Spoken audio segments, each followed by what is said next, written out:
and welcome to today's Your Author program. My name is Jennifer Duarte. I'm the Children's Librarian at the Benjamin Franklin branch, and I'm here today with my amazing colleague, Mark Horton, from the Wilmington branch of the Los Angeles Public Library. It is our pleasure to host today's program. We are actually very excited, and we invite everyone to please communicate with us using the chat box. And also, please email us at ecdept@lapl.org to enter an opportunity drawing for the chance to win today's book, Hello Neighbor, The Kind and Caring World of Mr. Rogers. Please include in the subject line, your author, Matthew Cordell, Hello Neighbor. We want to thank our generous donors, the Lenore S and Bernard Greenberg Fund and the Library Foundation, for helping the library bring this and other amazing author and illustrator programs here for everybody. Today we have a very special program with a very special author and one of our favorites, Matthew Cordell, who has written and illustrated many books. He recently won the Caldecott for Wolf in the Snow, but he's got a lot of books that he has written and illustrated, such as Trouble Gum, Another Brother, Hello, Hello, and has illustrated the books of renowned authors like Philip Stead, Rachel Vale, and Gail Carson Levine. So he lives outside of Chicago, but we're very lucky to have him here with us today online. Matthew, thank you so much for taking the time to be with us today.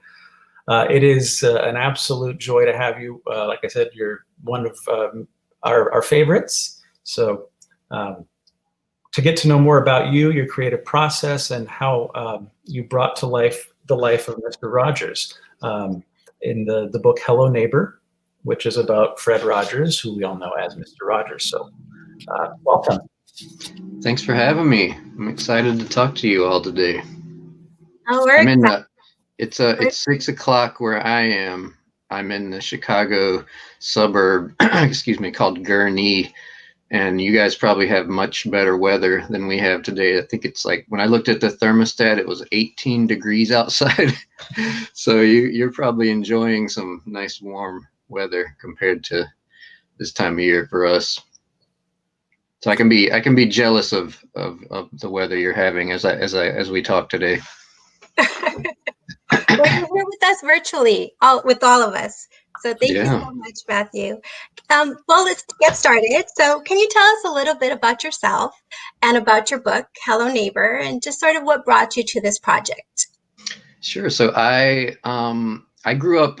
So I live now in the Chicago area, but I grew up in the Southeast. I grew up in South Carolina in a small town called Greenville, and I went to art school. So I've always loved to draw, and I went to college for drawing and art and painting. And when I graduated, I went to school in South Carolina. When I graduated, I wanted to try to live in a larger city, and I had a couple of friends that were going to graduate school in Chicago. So I just said, I'm going to go move up there and hang out with these guys and live in a big city and see what life as an artist is like in a city. And so I did that, and I ended up meeting, so I was an artist and I was working in Chicago, and I met a girl, a young woman in Chicago, and she became my girlfriend.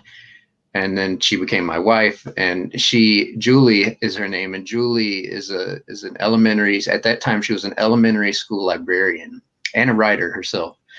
And she suggested that we should collaborate, the two of us, and try to get a children's book published. And so I did some drawings and, studied different eras of children's picture books. And Julie wrote a story, and it ended up getting published.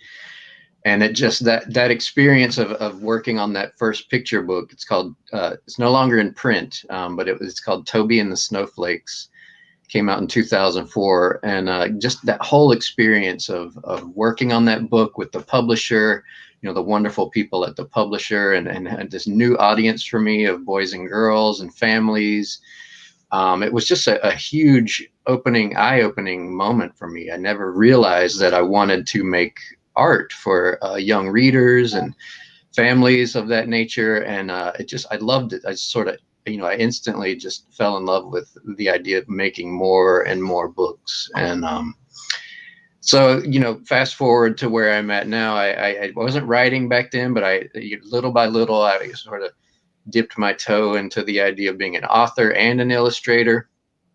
And it took me a lot of rejected manuscripts, just sort of learning it, kind of just trial and error, submitting story ideas, and ended up getting my first picture book published that I wrote and illustrated called Trouble Gum. And that was in 2009, I believe. So I've written and drawn books since 2004. And then I had this idea to do some nonfiction. And I was, the other thing I did not mention, so I'm married, and my wife and I have 2 children. So we have a 12-year-old daughter and a 7-year-old son. And when my daughter was born, I was home alone with her. I was doing like stay-at-home dad / illustrator, which was kind of a joke. You can't really do any work when there's like an infant in your house or a toddler. So we would do so much together throughout the days, and occasionally when she got old enough, we were watching a little bit of TV, and we'd have PBS Kids on. And one afternoon it was on, and an episode of Mr. Rogers' Neighborhood came on, which I wasn't really paying attention to what was on, but I heard the opening song, and it took me back immediately to my own childhood, because I grew up watching Mr. Rogers' Neighborhood and loving that program. And I just sat down with Romy, my daughter, and we watched it, and it really struck an emotional chord with me, not just because of the nostalgia aspect of watching it again, but also just the depth of the television program, Mr. Rogers' Neighborhood. It was lighthearted and playful, but at the same time, it was very sincere. It was very in touch with the emotions of the young audience that it was for, and just spoke with such respect and honesty towards children. And I didn't see that in it when I was growing up. I saw it differently as an adult and as a dad. And so I started to learn more and more about Mr. Rogers after that day, and it inspired me to want to tell the story of Mr. Rogers in the way that I know best, which is with drawing and writing with a picture book. So that's kind of how that evolved for me. Oh, it's beautiful. Yes, that's beautiful. I just wanted to share, just really quickly, I was sharing that I read this book several times to my little girl, and the part that really, really connected with her was where the grandfather tells Mr. Rogers, you're special just for being you. And she turned and she looked at me and said, "Mommy, can you tell me that every day?" And it's just so powerful. The words that, Mr. Rogers had, it was just so amazing. So thank you so much. Thank you. Yeah. So Mark. As I mentioned earlier, I think Jennifer and I are both big Mr. Rogers fans as well, and we wore our cardigans today. Oh, nice. Should have worn my cardigan. So we both read and loved the book. And are there any parts of the book that you'd like to share with us, or any illustrations or anything about the book itself that you would like to take this chance to share with us? Yeah, I'd love to just read the beginning of it and then just kind of walk you through the basic structure of the book. So I'm going to do a little screen share. It's funny you mentioned cardigans too, because when I was working on the book, every morning when I would get ready to draw, I would put on a cardigan sweater and put on my sneakers. I bought a pair of Sperry sneakers, which are the kind of shoes that Mr. Rogers would put on when he walked into his television home. So it was like method acting, Right, a ritual, right? Yeah. So let me see if I can get this. Can you see the PowerPoint presentation now? Not yet, but I think, yes, there it goes. Okay, good. So what I'd like to do is just read the beginning and then just kind of show you how the book kind of unfolds and the way that it talks about the life and story of Mr. Rogers. So this is, of course, is the cover of the book.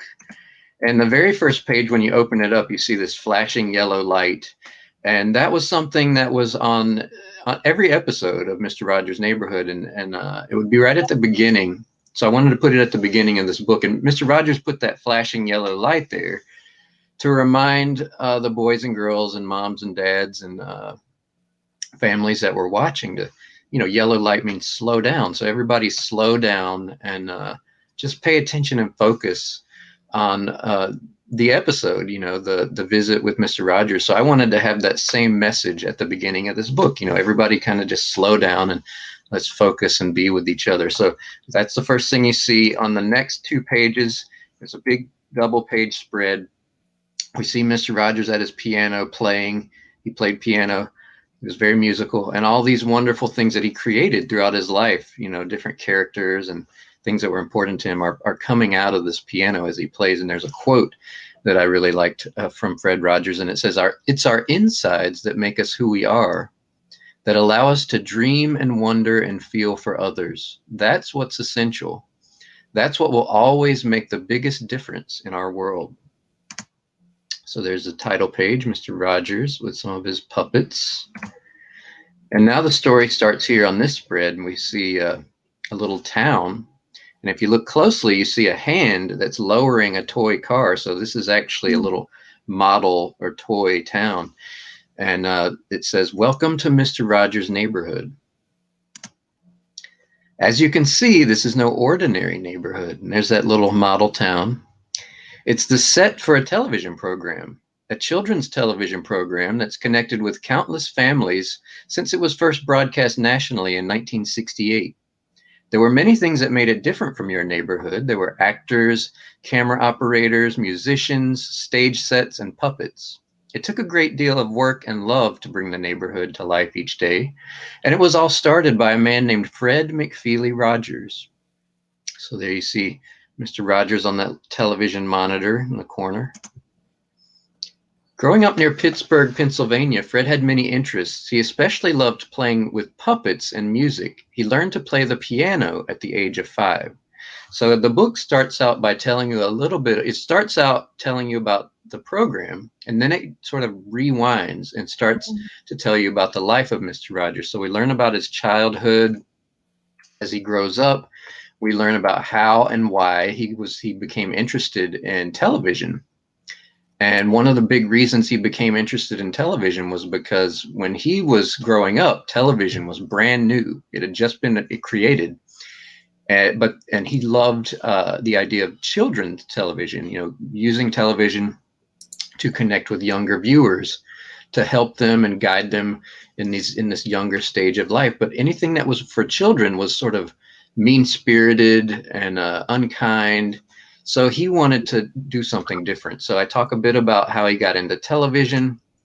And this was some of the earliest television he worked on, where he first created these puppet characters that would go on to be in Mr. Rogers' Neighborhood. And incidentally, a lot of these characters have now been turned into characters on what's popular now, Daniel Tiger's Neighborhood, which is what a lot of my younger friends are watching now. And then after I talk a bit about this growing up, we go back to the world of Mr. Rogers' Neighborhood, the television program. And I talk about a lot of the things that were important in every episode and how it was sort of structured in the same way, where he would come in and change out of his dress jacket and dress shoes into a nice comfortable cardigan, sweater, and comfortable sneakers. And I introduce you to some of the different people, characters that would visit in Mr. Rogers' Neighborhood. And one of the wonderful things that really struck me as a grown-up watching Mr. Rogers' Neighborhood that I didn't really notice when I was a child is that Mr. Rogers, Fred Rogers, he was very he very much wanted to include men and women doing important things throughout the neighborhood, throughout the world of Mr. Rogers' neighborhood, and not just men and women, but people of different races and cultures. And I just think that is just amazing that that he really pushed for that, because a long time ago, it wasn't always welcome to show different cultures, different races in one television program. But Mr. Rogers wanted to show boys and girls and families that it's a big deal, you know, to welcome people who are unlike us and learn about them and see what's special about them and know that we're all capable of doing really important tasks and helping people in different ways. So I wanted to show that in the book, and these are some of the different characters, some of the main characters that you would meet in Mr. Rogers' neighborhood.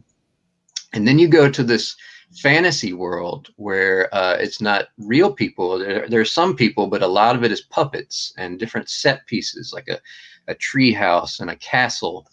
And this was my favorite part of the program when I was a little boy. I loved the puppet shows and a lot of the songs and, you know, the colorful set pieces in the neighborhood of make-believe, it's called. And then so it goes on and talks a bit more about the program, and then the book ends sort of the main part of the story. But at the back of the book, there's a whole lot more information that you can learn about Fred Rogers. I did a lot of research to make sure everything was right, and I did.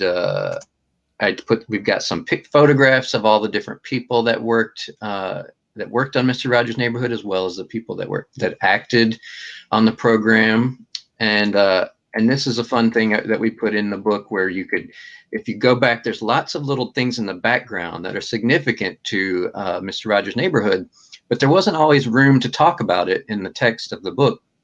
So I made this little sort of visual glossary, or so sort of like a little hide and seek thing you can do with the book, where you can look for these little background pictures and then read about them. Here explains a lot more about what was important about some of these background elements throughout the Hello Neighbor. And then the book ends with a quote as well. And this was something that Mr. Rogers would say at the end of every episode. So I wanted to end my book with the same thing that he would say to boys and girls when he was leaving his home every day, his television home. And he would say, "You are a very special person. There's only one person like you in the whole world. There's never been anyone exactly like you before, and there will never be again. And people can like you just because you're you." So that is sort of a quick rundown of how the book is laid out, and then sort of how the story works. You know, we learn a good bit about Fred Rogers and his real life growing up, and then we learn a lot about the good work that he did for boys and girls and families for many years. There were 900 episodes of Mr. Rogers' Neighborhood. The first one was broadcast in 1968. So it's lived a very rich, long life, and continues to do so. Hopefully families are still sharing that with their, parents are sharing it with their children still today. Yes. That's wonderful. Thank you.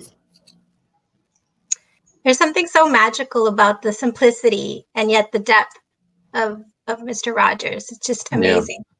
Yeah.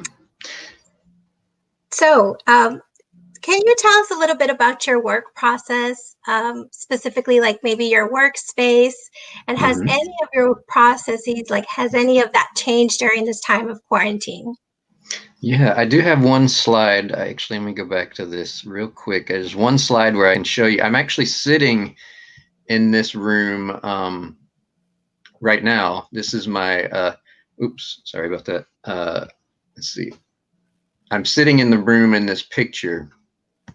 So I work from my house. I work from home.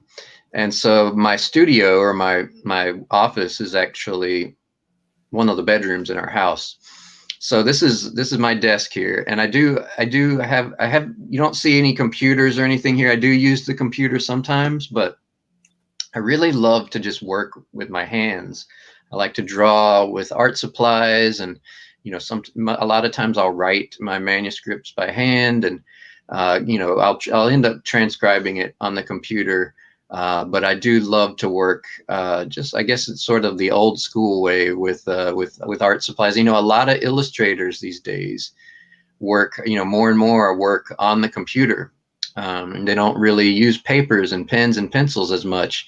But I think I always will. I just love having a drawing in my hand. And, I also love the mistakes, finding out different ways to work with the mistakes that you make. Sometimes I stumble on different ways of doing things when I make a mistake, and, and living with that mistake. And a lot of times if you have a computer and you can change things infinitely and redo things infinitely, it's a different process. So I love to work with art supplies traditionally, and I can show you some of the different tools that I draw with. I actually draw with it's kind of an old-fashioned type of different types of pens that are it's a pen that looks like this. It has a metal point, and it doesn't have any ink inside the pen. Like a pen, for instance, like this pen has ink inside of it, like a lot of us would use today.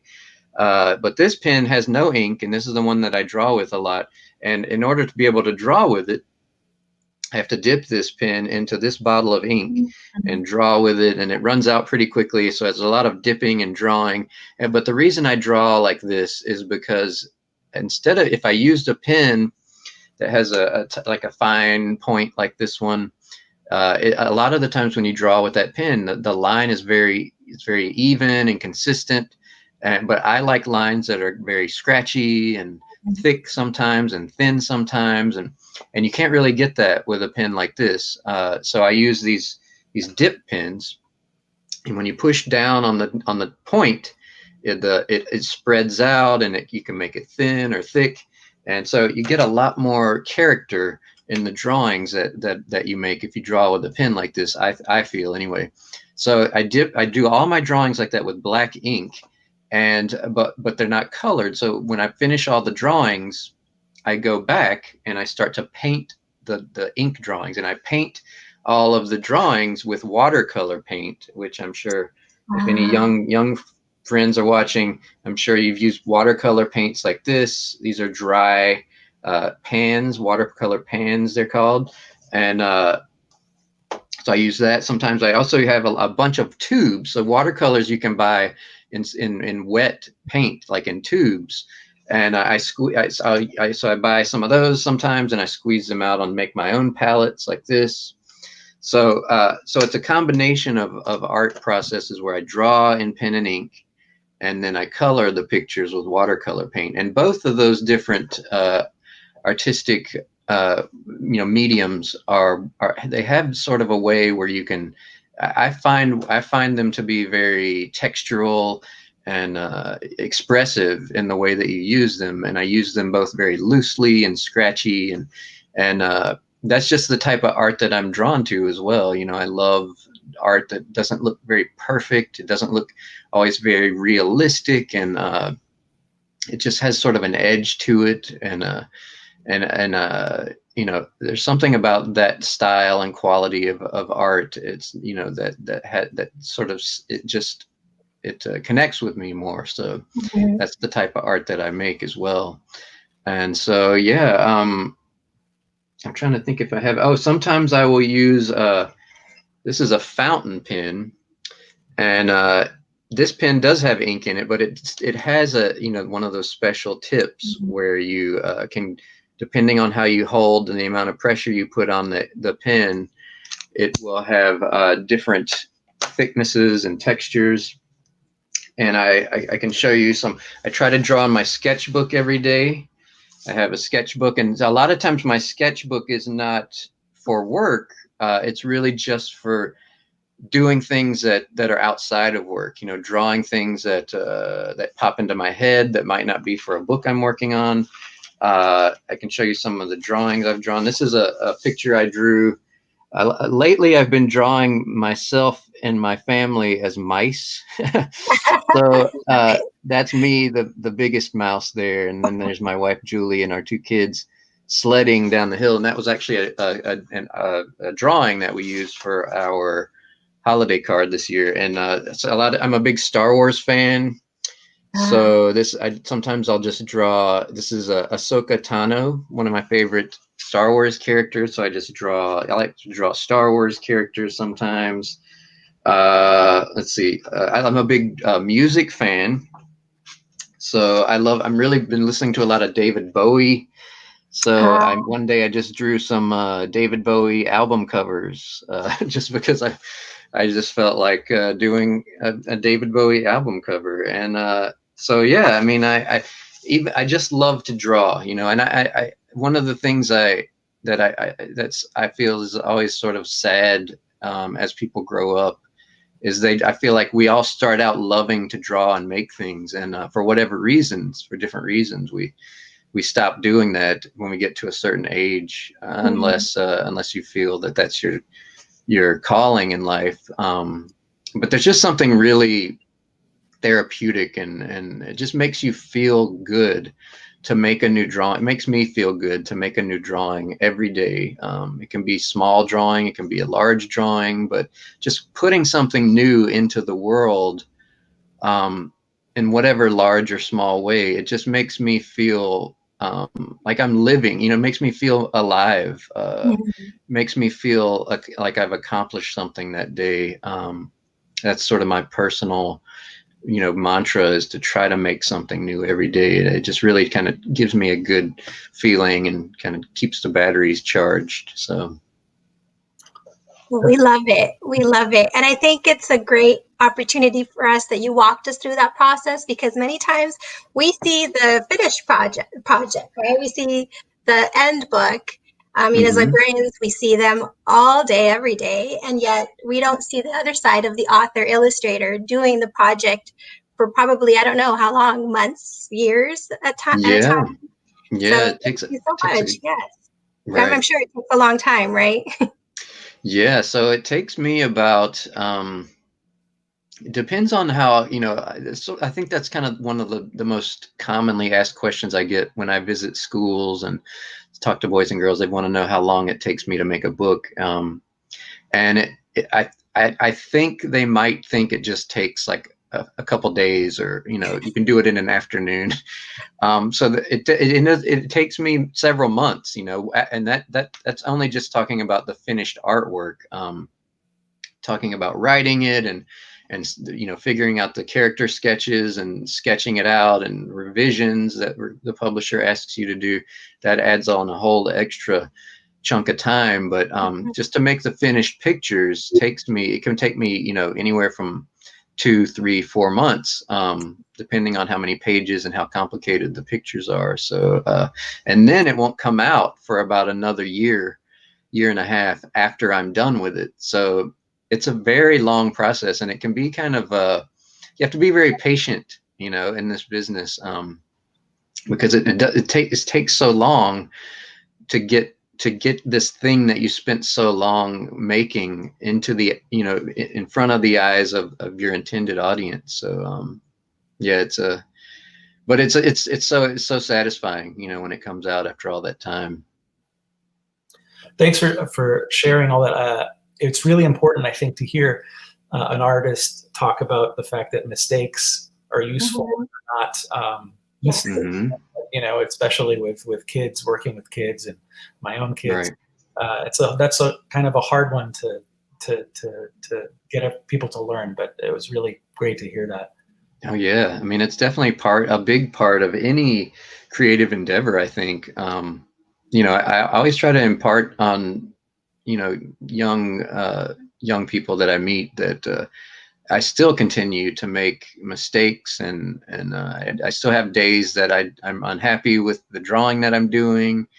There's always going to be you never stop learning, you know, no matter how old you get. And if you think that you've learned everything, then you're wrong. You know, nobody knows everything, and nobody has it all figured out. And I think it's important to remember that. I think it's especially important for adults to remember that, you know, that we always have something new to learn, and you know, trying new things even as we get older, and having new experiences, and all of these things are important throughout life. And so yeah, I always try to explain, I don't always wake up and I'm just so happy with the work that I do.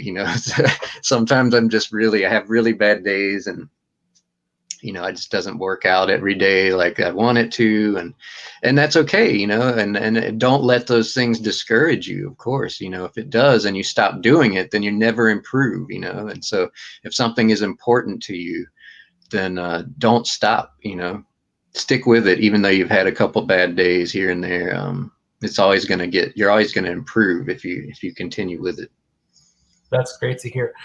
Is there anything else that you're working on currently that you're able to tell us about, or anything exciting coming up? Yeah, so I'm going to go back to my pictures here. I do have some, I do have 2 books coming out. Actually, at the end of this month, I have, let's see, this book is coming out actually next week, on Tuesday.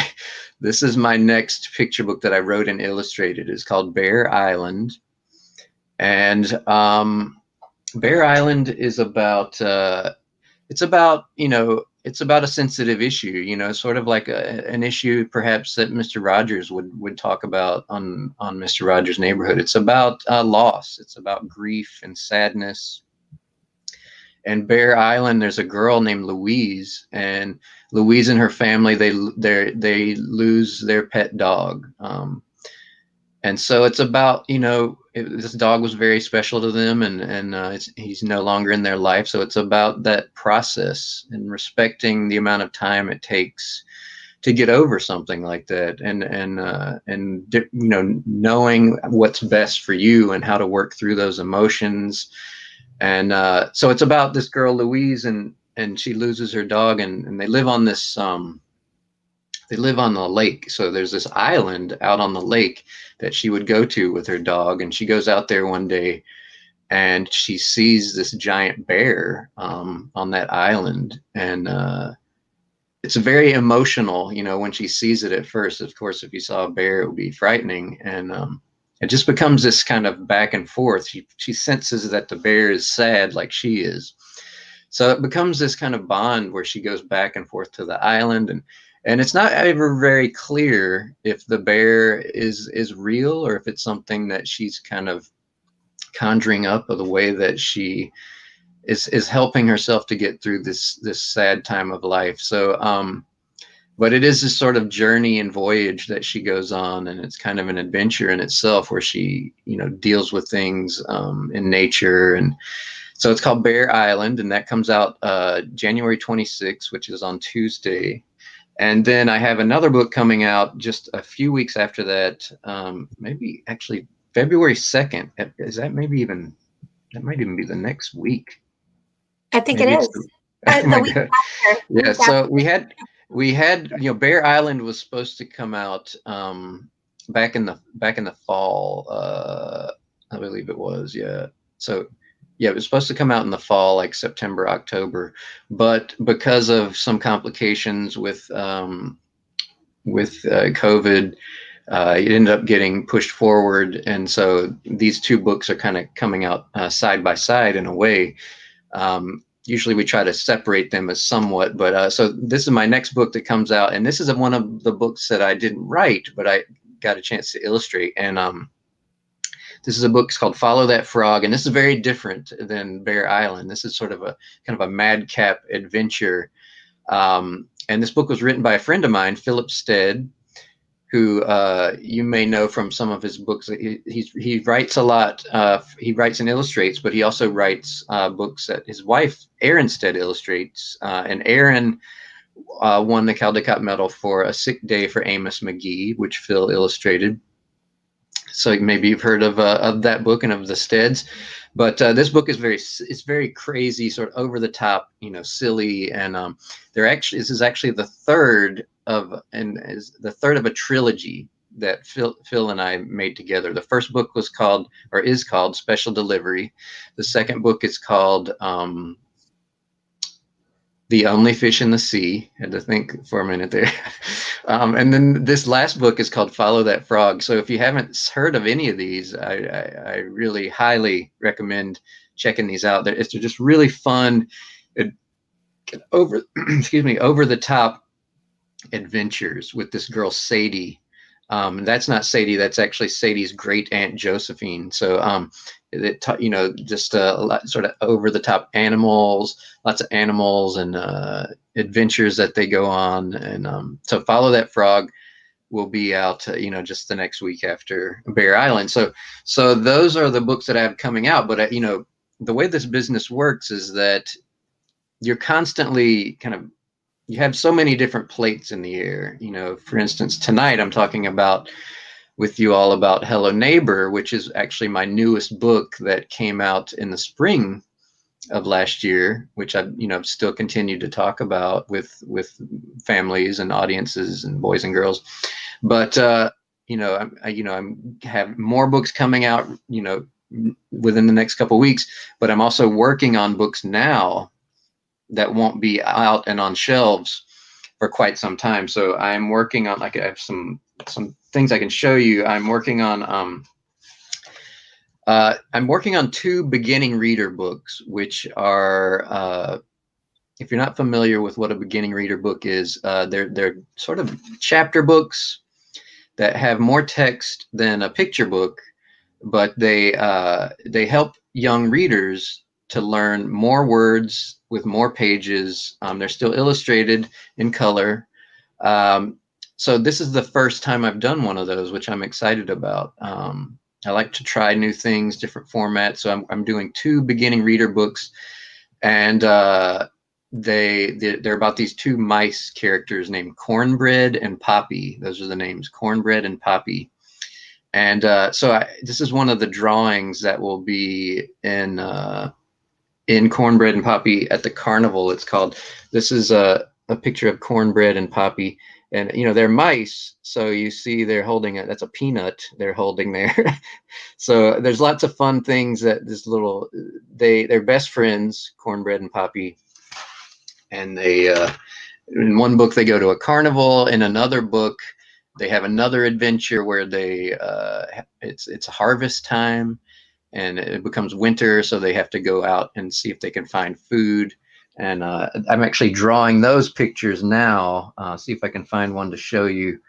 So they're just in black and white, just the ink colors. I have a bunch of, these are all drawings for this book, but they're not in color. They haven't been painted yet.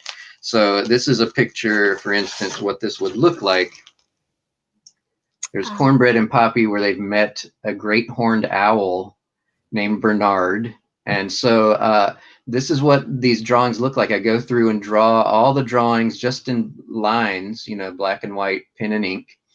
And then after I finish, there's 80 pages. So after I finish all 80 pages of this book, then I will circle back and paint the colors in with watercolor. That's a finished drawing from the carnival, Cornbread and Poppy at the carnival. So I'm working on that.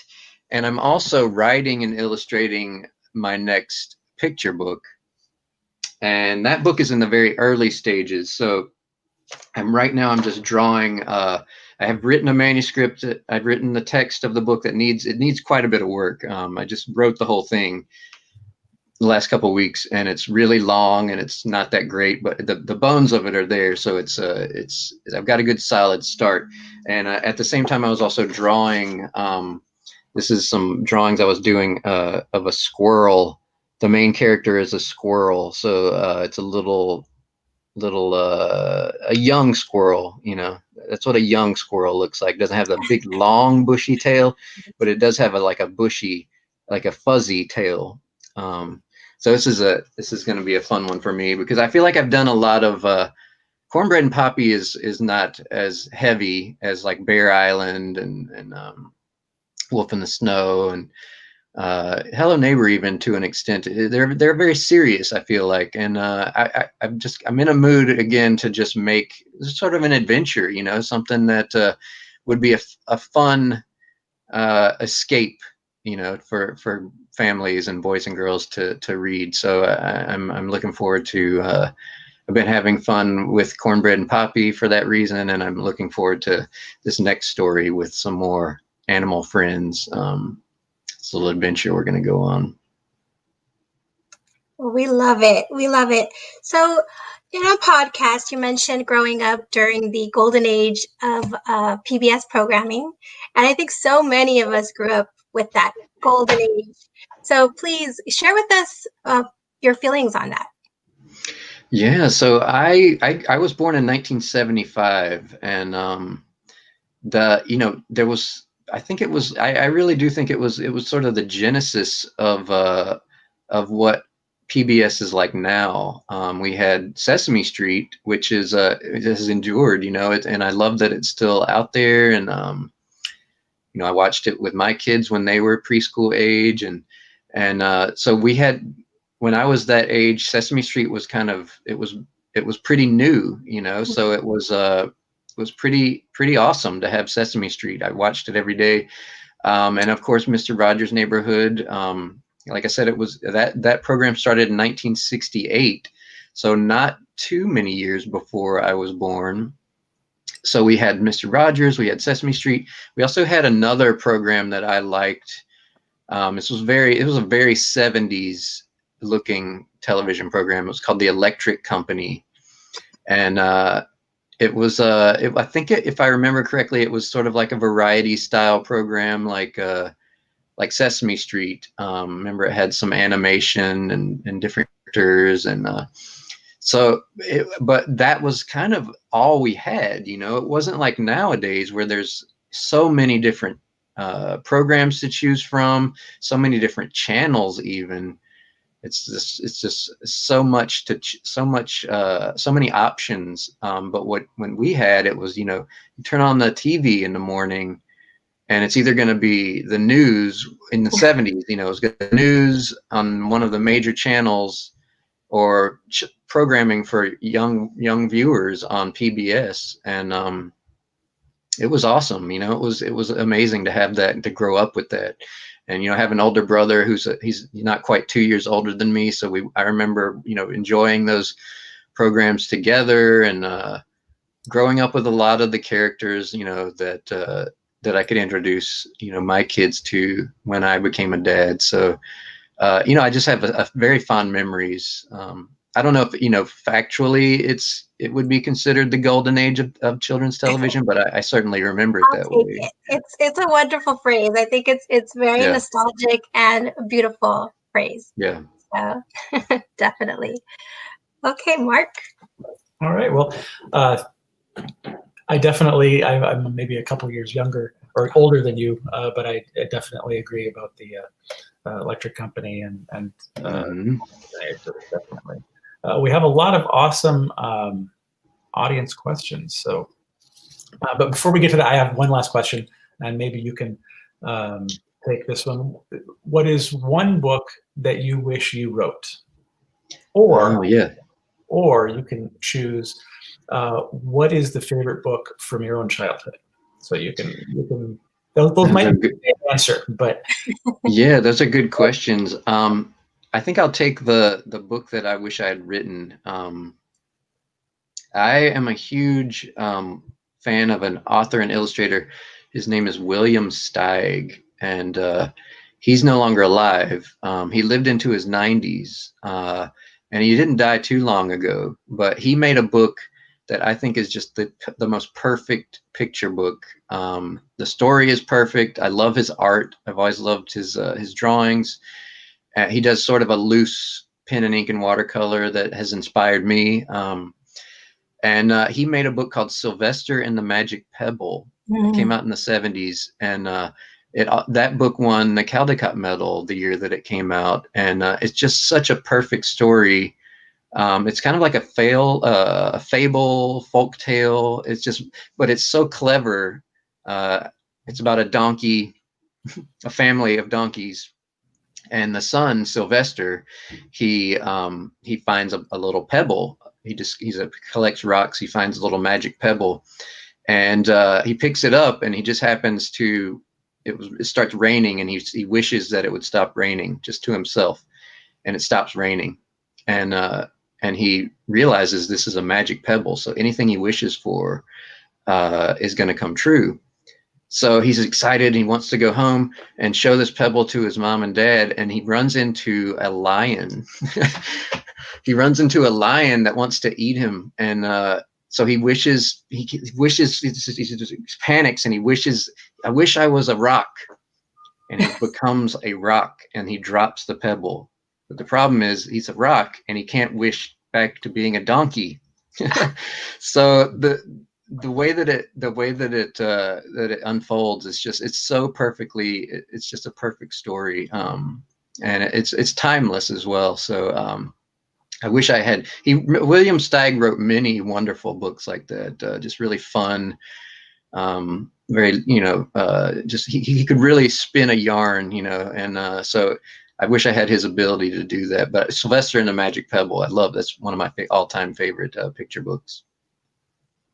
We love it. And I think it's part of a lot of libraries' collections too. I'm sure, yeah. Yeah. Well, now, thank you so much. So now we're going to take some audience questions, if you don't mind. We'll segue to that.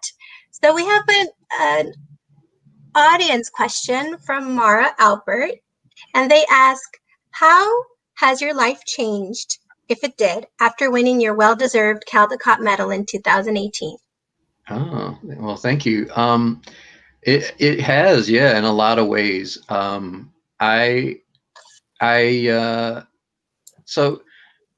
let me try to think of some of the big. So one of the things that's really changed is I don't have to worry about when my next book contract will arrive. Which is just having that sort of comfort in life. Being a freelance artist, and which is anybody who makes books, you're working. You don't have like a regular paycheck. Like a lot of moms and dads do, or aunts, uncles, big brothers, big sisters. A lot of jobs, you just work a job, and you have sort of the comfort and the reliability of a steady paycheck every couple of weeks. But when you're an artist like me, you work from one project to the next, and it's not always guaranteed that you're going to get another project. But when you're given an award like the Caldecott Medal, a lot more people will have heard of you and know your work and want to work with you, thankfully, as long as you're a nice person.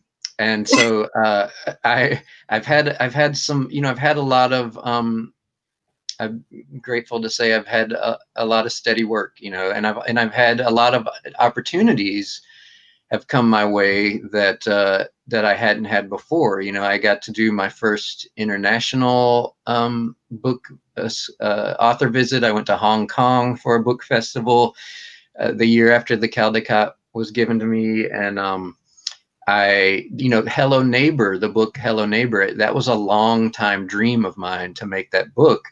And I was having a lot of, difficulty getting started, getting in touch with the people at Fred Rogers' company. It was just hard for me to kind of get a foot in the door there. And the same year that I was trying to send them emails and get in touch with them, Wolf in the Snow won the Caldecott Medal. And so I got a copy of the book with the sticker on there, and I mailed it to them. And finally, it sort of jump-started our relationship with each other. And, it's just provided me with a lot of, I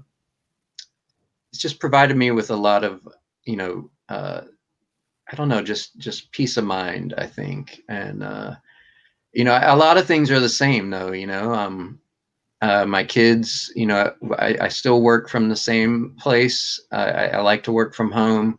I'm still, taking out the garbage every night, doing all the things that moms and dads do. And my kids, it's no different to them than it is to anybody else. And I think it's important just to know where you come from and not let things change the way that you think and feel. But I do feel blessed in many ways since that happened, and it's just opened a lot of doors for me. And yeah, just the whole thing was just such just an amazing experience and gratifying and humbling experience. Yes, very much like Mr. Rogers, right? Like he was so famous and just so humble at the same time. I think Yeah, that's what yeah. we loved about him. So, actually, speaking about Mr. Rogers, Read a Book 42 asked, did you ever have a chance to meet or talk to Joanne Rogers? Yeah, good question. So when I was working on the book, when I finally got after several years of trying to write it, and then sort of making a deal with the Fred Rogers Productions company, I flew out to Pittsburgh, which is where Mr. Rogers lived and where the television program was filmed, and where Fred Rogers Productions still exists, and they continue to make children's television. Daniel Tiger's Neighborhood, Odd Squad, Peg plus Cat. They have a lot of successful children's television shows. So I went out there and I met with a lot of the people that used to work with Fred Rogers, and some of them are sort of semi-retired and still work with the company. I got to interview them and get a lot of insights about his life and what he was like, and things that were important to him. So I was in Pittsburgh, which is where Joanne Rogers lived, up until just last week when she passed away. But this was also around the time when they were filming. There was a movie that featured the Tom Hanks, who played Mr. Rogers, and they were giving, Joanne Rogers, Fred Rogers' widow, I think she was getting a lot. She had a lot of obligations put on her by the studio, and just promotional obligations. So I didn't feel like pushing to try to meet her, as I really wanted to, but I didn't want to be just another item on her to-do list. I mean, she was in her 90s, so I wanted to respect her space. So I didn't get to meet her. I was hoping, I was really hoping to meet her. We had a big book tour planned when the book came out, and of course all that got canceled when the virus got started back in the spring. So I never got to meet her, sadly. I really wanted to, because every interview I've seen her give, and she just seems like such a sweet, charming, and also very funny. She had sort of a bite, which I love in someone. She was she had a wonderful sense of humor, and so I was really hoping to meet her someday. But I did send her a copy of the book and a drawing and a bunch of stuff just to say thank you.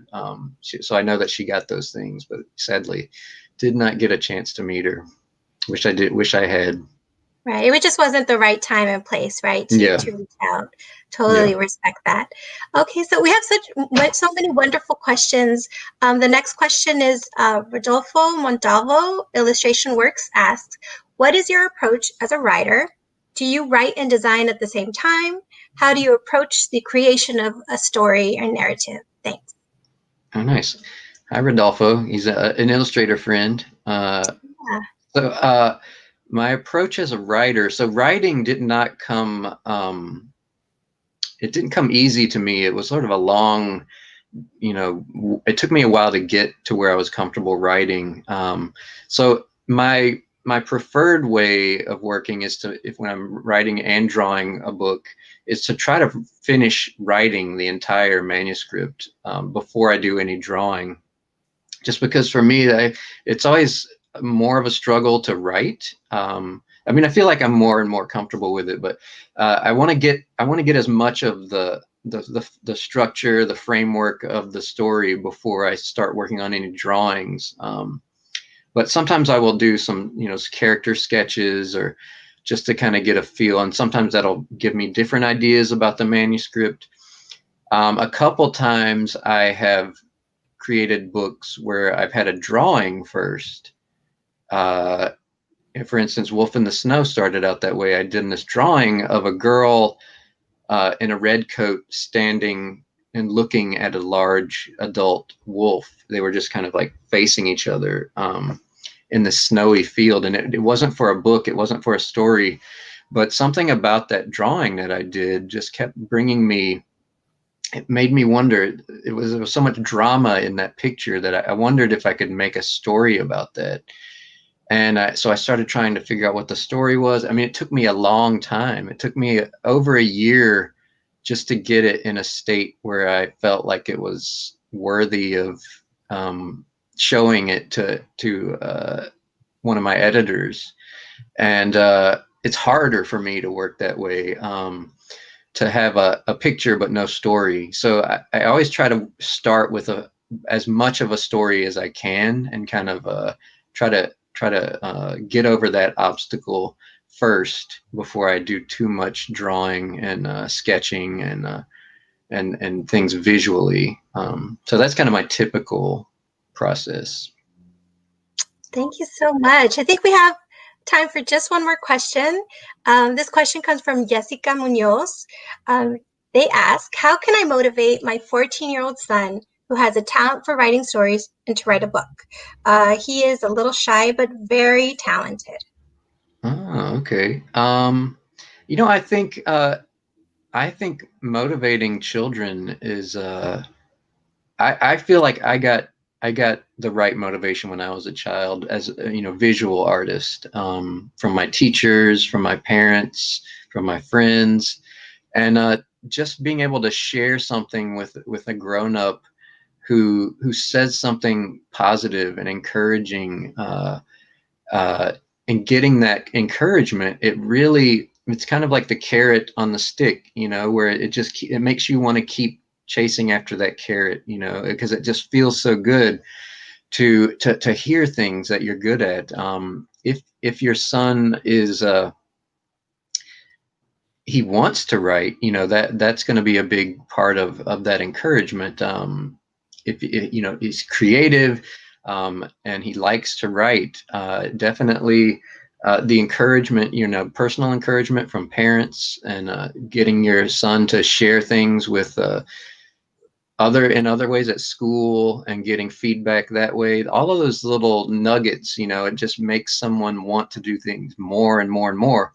So if your son is out there and he likes to write, definitely just provide that encouragement yourself, and then try to get him to share his work with others, and that will be, you'll get benefits from that, not just from the encouragement, but also from ideas and how to make it better. So just sharing it and doing it, making the thing is a huge part, because sometimes starting something is often the hardest part, even still today. Sometimes when I get ready to start the finished art for a book, I just dread that moment of putting the first drawing on a piece of paper. But once I've done that, it's so much easier to continue once you have that momentum. So just continue to encourage your children and try to get them to share with others. Yeah, I think those are some good ways to cultivate that creativity. That's some great advice. Thanks, Matthew. Okay, so we'll move on to Mark. Thanks again for a lot of great advice in there. So we like to close things out with a little section called rapid fire questions. So don't think about these too much. Okay. A little bit, and you have tipped your hand a little bit with things you mentioned earlier.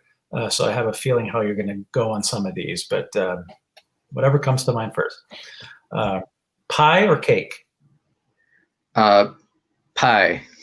Okay. Mountains or the beach?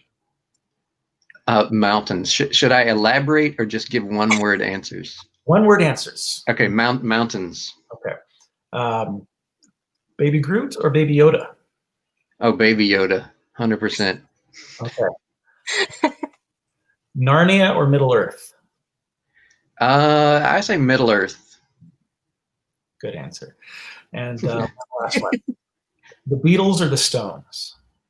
Oh, that's hard for me. I think if I have to pick, probably the Beatles. I like the edge the Stones had, but the Beatles had more variety, I think, throughout their musical career. So I love variety. Excellent. The best part about those questions is there's no wrong answers. So Yeah. I love it. I love it. Well, this has been so great, Matthew. Thank you so much. And thank you for all of us today for joining us today. And we hope you enjoyed this conversation with author illustrator Matthew Cordell. And please look up our library website, our calendar listing on lapl.org/events to look up our future virtual programming. Thank you so much again, Matthew. Matthew Cordell, thank you so much. Thank you. Thanks a lot for having me. This was so much fun. This was and, great. Everyone have a nice weekend, everyone. It's what time is it there? It's 5 o'clock. 5 o'clock. Time to get that weekend started, right? Yes. All right. Thank you so much, everyone. All right. Thanks, everyone.